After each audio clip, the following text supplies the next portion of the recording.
Hello everyone, কীভাবে মাছ রান্না করে, ভাঙন মাছ রান্না করে, তো সেটা আমি ছোট্ট করে একটি ভিডিওর মাধ্যমে তোমাদের সাথে শেয়ার করলাম।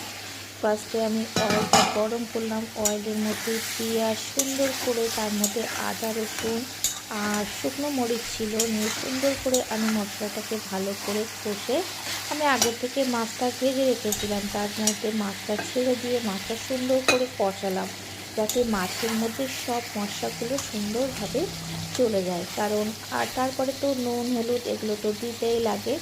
তো আমি ভাঙন মাছ কিন্তু এইভাবে ঝোল করি, একটু তেল তেল টাইপের থাকবে। তো এটা খেতে ভীষণ টেস্টি লাগে। তোমরা একবার অবশ্যই চেষ্টা করতে পারো এইভাবে মাছের ঝোল করে। এটা গরম গরম ভাতের সাথে খেতে ভীষণ সুন্দর লাগে। আমার ভিডিওটা যদি ভালো লেগে থাকে লাইক কমেন্ট শেয়ার করে অবশ্যই পাশে থাকো। ধন্যবাদ। সবাই ভালো থাকো, সুস্থ থাকো।